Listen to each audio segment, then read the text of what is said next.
तहे दिल स्वागत आ माता रुक्मणी देवी सामाजिक संस्था में अचो ताने असा कार्यवाही असा दे ईश्वरलाल पंजवाणी जेके असा दे सीनियर सिटीजन क्लब या बहानीकार आहिनि उन्हनि के मां हलाइण लाइ ॾियां थो पियो ऐं तव्हां सभिनीनि खे हिकु करे उन्हनि खे घुराईंदा ई असांजो सॼण अहिड़ो प्यारो अथव त असां जंहिंमहिल गोवा पिया हलूं त हुन जहाज में पायलट खे लुॾाए छॾियईं अहिड़ा जोक ॿुधाए त मां चयो सभिनी टिकेट ते लिखियल हो मुंबई टू गोवा 1 कलाक 5 मिंट कोई फ्लाइट पे वठे 1 कलाक 10 मिंट 2.5 कलाक थी आना मथे विया आसमान में भाई ॻाल्हि छा आहे जोक भाई अञा ताईं 2.5 कलाक में असांखे मुंबई टू गोवा वञणो हुयो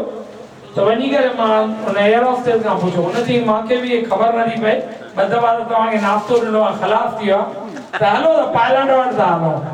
पायलट वट गया ने पायलट जी भाऊ वो तुम्हारे साथ जो आदमी जोक बता रहा है ना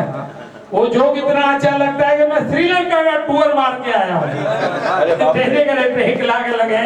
तो जोरदार तालियों असा के ईश्वरलाल पंजवाणी ला जेके खिलाए पाण खिलाईंदा पहिरीं सभा खां पहिरीं मां चवंदुमि त माता रुक्मणी देवी जी जय मले यार ये किए तव्हां वेणो आहे तव्हां हा रखूं ना हां अचो तव्हां माता रुक्मणी देवी जी हाणे मां अचो सजू भाई नाताणी जा साहिबन के किताब भेंट करणो आहे दादा जने किताब भेंट चो क्या इन किताब से महाराष्ट्र सरकार 50,000 इनाम दियो आहे अचो नाताणी भाऊ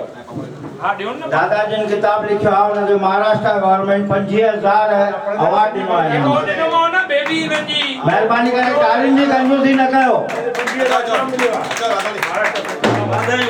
दादा चलो किताब भी झूलण जी मूर्त भी भाऊ रुपण जा मिंट बीजो आयो लाल कयो झूले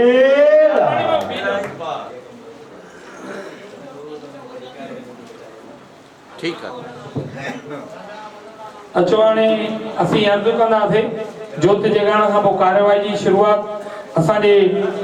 अर्ज़ कंदासीं डॉक्टर श्याम भटीजा साहब खे त पंहिंजी सीट ते अची विराजमान थियनि ऐं गॾोगॾु जिन खे बि उन्हनि खे पाण खे दादा बिजू बेटा इहो कराए हा न ओॾे लॻायूं था आराम सां हेॾे कुर्सियूं रखो अचो मथुरा तो न अचो